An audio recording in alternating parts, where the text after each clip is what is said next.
అందరికీ నమస్కారం. నా పేరు కండవల్లి సొలొమోన్ రాజు. నేను రిటైర్డ్ పోలీస్ సర్కిల్ ఇన్స్పెక్టర్ని, రాజమండ్రి నుంచి మాట్లాడుతున్నాను. ఈరోజు ఈ వీడియో చేయడానికి గల ముఖ్య కారణం, నిన్న తిరుపతిలో జరిగిన తొక్కిసలాట, దాంట్లో 6 మరణించడం, ఎంతోమంది క్షతగాత్రులు అవడం, ఇది పెద్ద దుమారమే లేపింది. అది తిరుమలలో శ్రీ వెంకటేశ్వర స్వామి వెలిసిన దగ్గర నుంచి, ఆ దేవాలయం కన్స్ట్రక్షన్ జరిగిన దగ్గర నుంచి కూడా ఇంతవరకు ఇన్ని సంవత్సరాల వరకు ఇటువంటి ఇన్సిడెంట్స్ అక్కడెక్కడ జరగలేదని మరి చాలామంది భక్తులు చెప్తున్నారు. అయితే ఈరోజు ఇలా ఎందుకు జరిగింది? సరే, ఇది జరిగింది. మరి జరిగినప్పుడు అసలు ఇది ఎందుకు జరిగింది, దాన్ని ఎలా ప్రక్షాళన చేసుకోవాలని ఆలోచించడం అనేసి కొంతమంది రాజకీయ నాయకులు కానీ, కొంతమంది యూట్యూబర్స్ కానీ, సోషల్ మీడియాలో కానీ వాళ్ళు ఇష్టం వచ్చిన వాళ్ళకు వచ్చిన వాళ్ళ యొక్క విశ్లేషణలు వాళ్ళు చేసేస్తున్నారు. అందులో నేను ఈ విషయం నేను మాట్లాడడం గల కారణం ఏంటంటే, ఓకే, జగన్మోహన్ రెడ్డి గారు, మరి ఆయన మాజీ ముఖ్యమంత్రి గారు, ఆయన క్రిస్టియన్ అయితే అయి ఉండొచ్చు. ఆయన క్రైస్తవుడిగా ఏం చేశాడో మరి మా క్రైస్తవులందరికీ తెలుసు.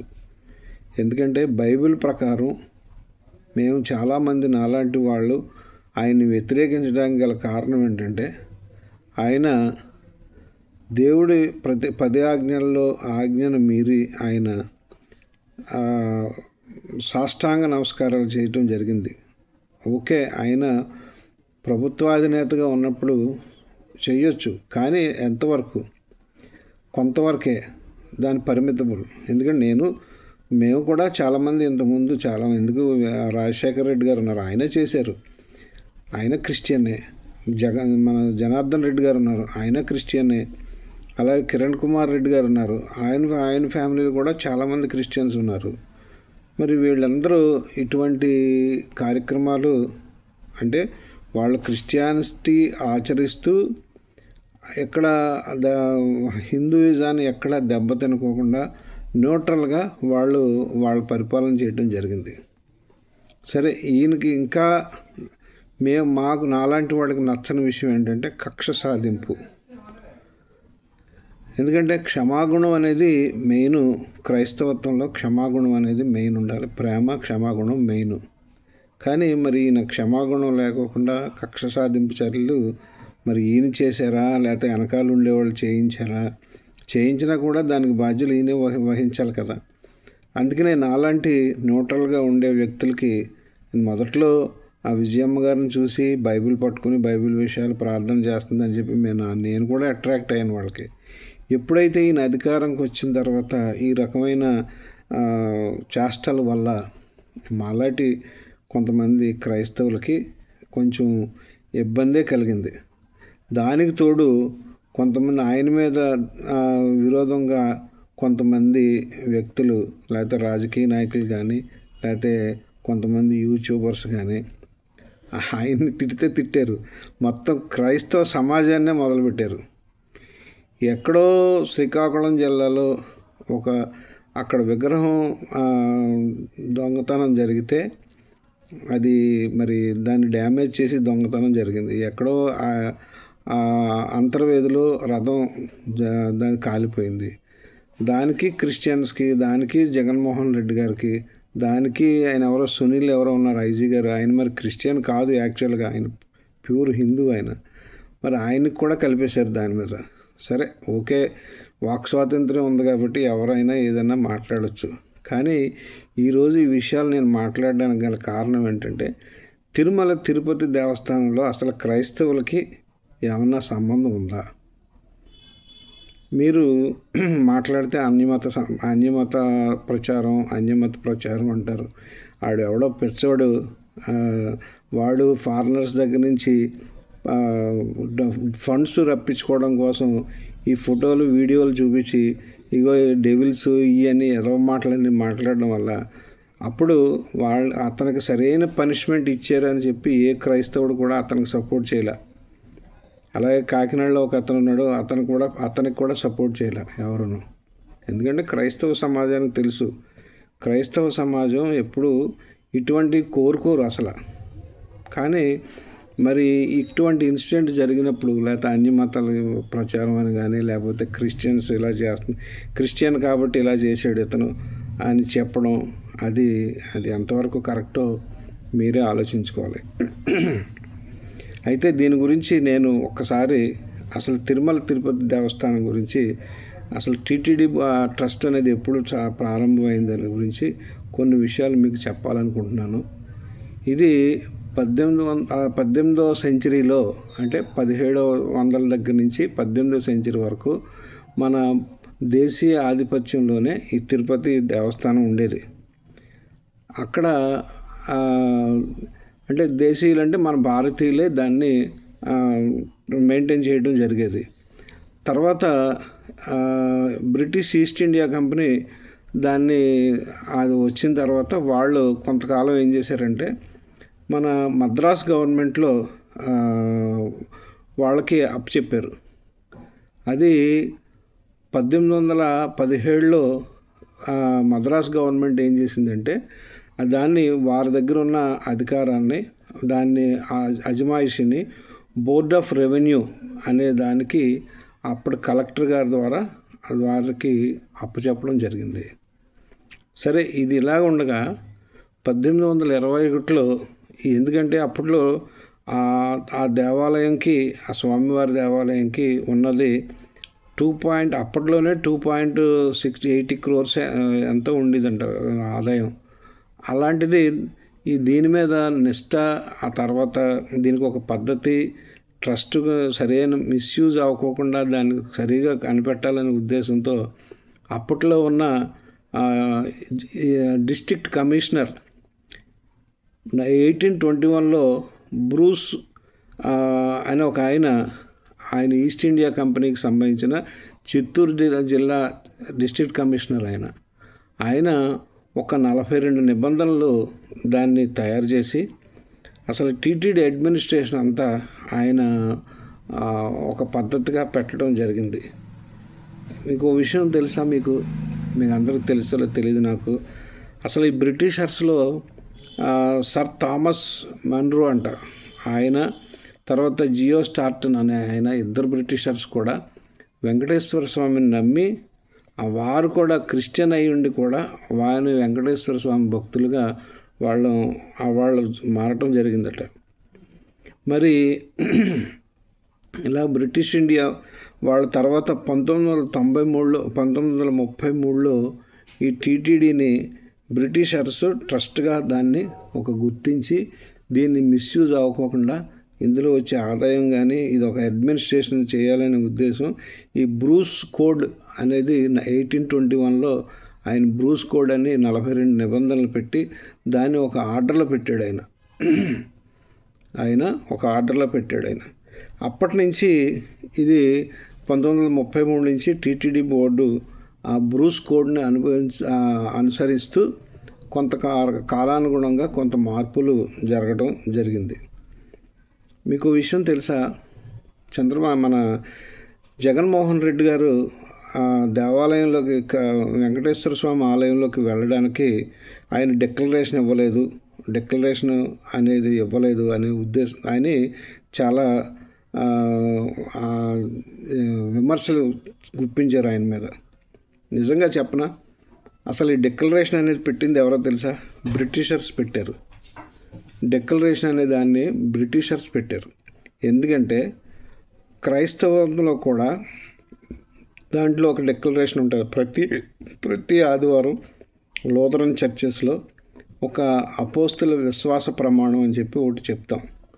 దాంట్లో ఏంటంటే భూమి ఆకాశాలను సృజించిన ఆ సర్వశక్తి అయిన దేవుడిని నేను నమ్ముతున్నాను, ఇలాగన్నీ ఆయన ఎందుకు నమ్ముతున్నాము అని దాని మీద మేము అది చెప్పడం జరుగుతుంది. బ్రిటిషర్స్ పెట్టిన డిక్లరేషన్ ఏంటి చెప్పనా?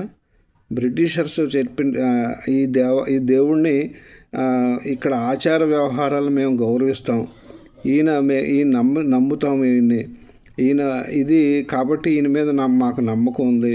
ఈ పూజ ఎక్కడ ఈ దేవాలయం గౌరవం కానీ లేకపోతే దేవుని యొక్క ప్రతిష్ఠ కానీ మేము పాడు చేయమని ఒక డిక్లరేషన్ ఇచ్చి లోపలికి వెళ్ళేవారు, అదర్ దాన్ హిందూస్. మరి అటువంటి డిక్లరేషన్ అప్పుడే పెట్టారు, బ్రిటిషర్స్ దాన్ని పెట్టడం జరిగింది. ఆ డిక్లరేషన్ రాను తర్వాత దాన్ని చిన్న చిన్న మార్పులు చేసి మన ఇండియన్స్ కూడా డిక్లరేషన్ మార్చడం జరిగింది. సరే, జగన్మోహన్ రెడ్డి గారు వచ్చిన తర్వాత దీన్ని ఆయన మరి ఇంతకుముందు కూడా ఈ రాజకీయాల్లో ఎవరైతే ఆగమ శాస్త్రాలు ఉండేవారో వేద పండితులు కానీ ఆగమ శాస్త్రం తెలిసిన వాళ్ళు కానీ వీళ్ళందరూ కూడా చాలామంది కొంచెం రాజకీయాలకి వాళ్ళకు కూడా రాజకీయాలు ఆపాదించడం జరిగింది. సరే, ఇది ఇలా ఉండగా 2019 సంవత్సరంలో శ్రీవాణి ట్రస్ట్ పేరున సనాతన ధర్మం ఆచరించే ఉద్దేశంతో టీటీడీ వారు, అంటే 2019లో శ్రీ వెంకటేశ్వర ఆలయ నిర్మాణ ట్రస్ట్, శ్రీవాణి ట్రస్ట్ అంటే శ్రీ వెంకటేశ్వర ఆలయ నిర్మాణ ట్రస్ట్, దాని ముఖ్యోద్దేశం ఏంటంటే సనాతన ధర్మం ఆచరించే వాళ్ళకి టీటీడీ తాలూకు దేవాలయాలను ఎస్సీలు ఉండే ఏరియాలో, ఎస్టీలు ఉండే ఏరియాల్లో, అలాగే బీసీలు ఉండే చోట దేవస్థానాలు నిర్మించాలనే ఉద్దేశంతో, తర్వాత మారుమూల గ్రామాల్లో పాడుపడిపోయి ధూపదీప నైవేద్యాలు లేకోకుండా శిథిలావస్థలో ఉన్న దేవాలయాలకి ఈ ధూపదీప నైవేద్యాల నిమిత్తం కొంత అమౌంట్ వాళ్ళకి కొంత ఫండ్స్ ఆ దేవాలయాలకి ఇచ్చేలాగా అది ఈ ట్రస్ట్ శ్రీవాణి ట్రస్ట్ ప్రారంభించడం జరిగింది. సరే, ఒకవేళ పాడైపోయిన టెంపుల్స్ ఏమైనా ఉంటే వాళ్ళకి ఆర్థికంగా వాళ్ళు డబ్బులు ఇచ్చి దాని గోపురాలు కానీ దేవాలయాలు కానీ ఇటువంటి పునర్నిర్మాణం కానీ లేకపోతే కొత్తగా నిర్మించడం కానీ జరగడం కోసమే ఈ శ్రీవాణి ట్రస్ట్ అనేది పెట్టడం జరిగింది. అయితే ఈ ఆయన టైంలోనే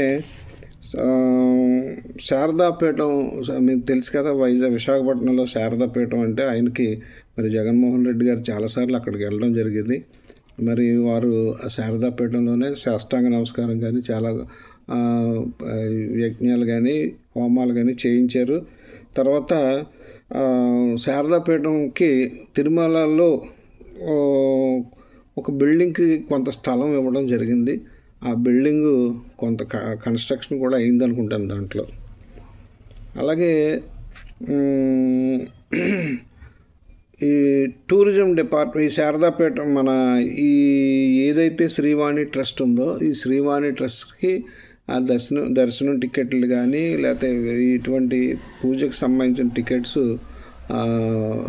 వేకువ సేవ ఏదో ఉంటుంది కదా, ఆ కొన్ని టికెట్స్ వాళ్ళ ద్వారా ఈ ట్రస్ట్ ద్వారా బయటికి సేల్ చేసేవారు కొంత. అలాగే ఇది మన కొన్ని టికెట్లు ఇంచుమించుగా 4,000 టికెట్లు మరి టూరిజం డిపార్ట్మెంట్కి అలాట్ చేయడం జరిగింది. మరి ఇలాగా కొన్ని వీరు నిర్ణయాలు తీసుకున్నారు.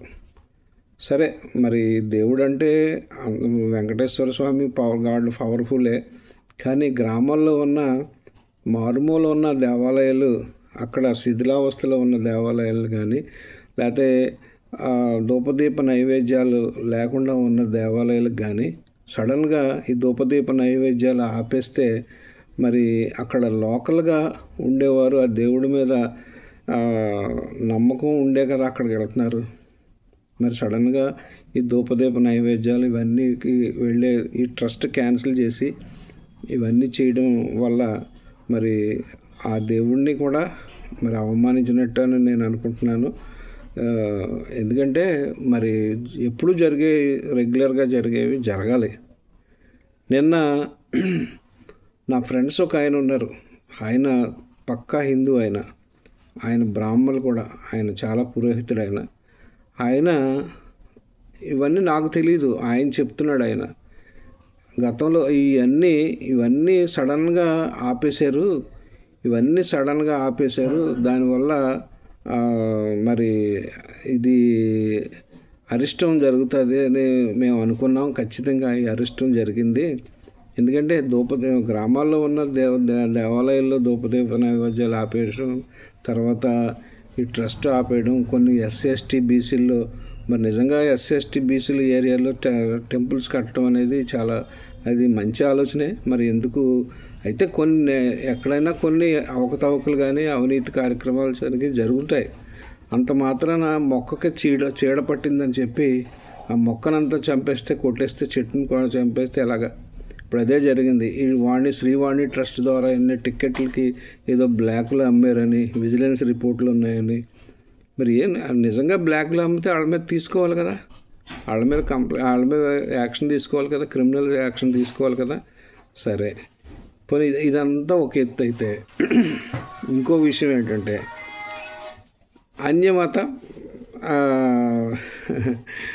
అన్యమతానికి సంబంధించిన ఉద్యోగులు ఇంచుమించుగా 300 మందిని ఆ ఉద్యోగుల్ని తీసేయడానికి లేదంటే వేరే చోటకు పంపించేయడానికి ఒక నిర్ణయం తీసుకున్నారు టీటీడీ బోర్డు.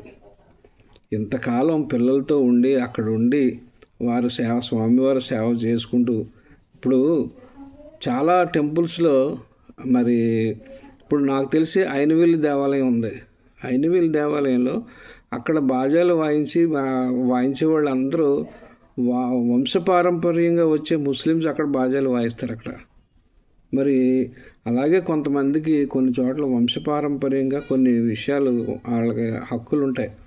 మరి ఇప్పుడు యాక్చువల్గా మరి టీటీడీ మామూలుగా అయితే హైందవ ధర్మం ప్రకారం అయితే ఖచ్చితంగా హైందవులే ఉండాలి, ఖచ్చితంగా హైందవుల ద్వారానే జరగాలి చెప్పొచ్చు, సనాతన ధర్మం అని చెప్పొచ్చు, కాదని అంటలే.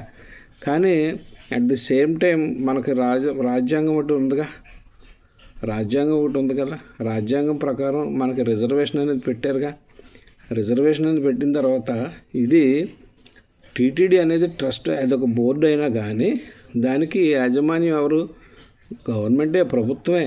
మరి ప్రభుత్వం తాలూకు ఉద్యోగాల్లో రిజర్వేషన్ ఇవ్వము అని ప్రభుత్వం నిర్ణయం తీసుకుంటే మరి రాజ్యాంగాన్ని గౌరవించినట్టు ఏముంటుంది? దీని గురించి మేధావులు ఆలోచించాలి. మరి నాకు తెలిసిన నా స్నేహితులైతే ఇది ఖచ్చితంగా ఇప్పుడు తీసుకున్న నిర్ణయాల వల్ల ఇది అరిష్టం వచ్చింది. మరి గతంలో రేపన్న రోజున దీనికి ఏదో ఒక ప్రక్షాళన చేయకపోతే ఇది చాలా ఆలోచించుకోమని చెప్పడానికి మాత్రమే ఇది నేను చెప్పాను. ఇది నేను క్రైస్తవుల్ని ఈ ఇష్యూలో క్రైస్తవుల్ని మాత్రం ముందు పెట్టకండి సార్, మీకు దండం పెడతాం. ఎందుకంటే క్రైస్తవులు మా ఆలోచన అంతా వేరు. మేము ఏదో ప్రేమ, దేవుడు క్షమాగుణం ఇలాంటివన్నీ మేము ఏదో మా దేవుడా అని మేము పూజించుకుంటూ మేము ఏదో మా కార్యక్రమాలు ఏదో మేము చేసుకుంటాం తప్ప మాకు ఇలాంటి రాజకీయాలు చేయటం కానీ లేకపోతే ఇలాంటి బ్యాక్ స్టాబింగ్ పనులు చేయటం కానీ మరి నాకు తెలిసి క్రిస్టియన్స్ ఎవరు చేయరు. సరైన క్రైస్తవుడు అనేవాడు ఎవడు కూడా ఇటువంటి చేయరు.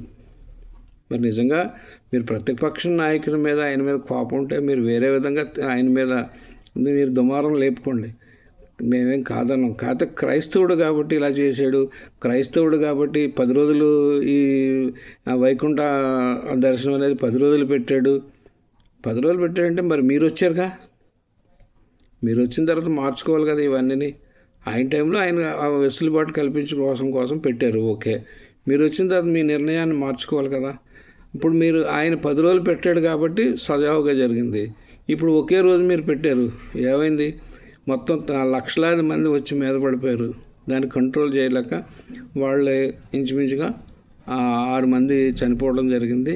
అందులో 30 మంది పైనే క్షతగాత్రులు అయ్యారని చెప్పి తెలియడం జరిగింది.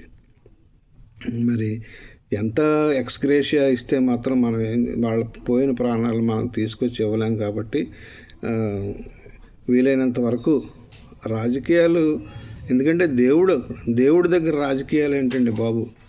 ఆయన దేవుడు వన్స్ దేవుడు ఆయన ఆ బోర్డులోకి వెళ్ళిన తర్వాత ఇంక రాజకీయాలు మర్చిపోవాలి. అక్కడ ఉన్న వాళ్ళందరూ, అక్కడ ఉద్యోగులు కానీ, అక్కడ ఉన్న సభ్యులు కానీ, ఎవరైతే బోర్డు సభ్యులు కానీ కేవలం అక్కడ దేవుడిని ఆ స్వామిని పూజించుకోవడం, ఆ స్వామి యొక్క ఘనతని దేశం నలువేళ్ళ దాని ప్రపంచం నలుమూలలా దానికి చాటి చెప్పడం తప్ప ఇటువంటి రాజకీయాలు మాట్లాడి దానికి చిన్నబుచ్చుకోవడం చాలా కరెక్ట్ కాదు. కాబట్టి మరి ఇది ఇటువంటి మాటలు నేను మాట్లాడకూడదు. కానీ ఇందులో మరి ఆయన మీద కోపం ఉంటే మొత్తం క్రైస్తవము అనే మాట రాకోకుండా మీరు ఎన్నైనా పెట్టుకోండి, ఎన్నైనా తిట్టుకోండి, లేకపోతే ఎన్నైనా ఒకళ్ళనొకడు బురద చల్లుకోండి, మాకేం అభ్యంతరంగా. ఆయన ఇటువంటి తప్పులు చేశారు కాబట్టి క్రిస్టియన్ ఓట్లు కూడా చాలా పోయాయి ఆయనకి. అది ఒకటి గమనించట్లే. మేము క్రిస్టియన్స్ చాలామంది ఇప్పుడున్న కూటమి ప్రభుత్వానికి ఓట్లు వేయడం జరిగింది. అది గమనించుకోండి. Thank you.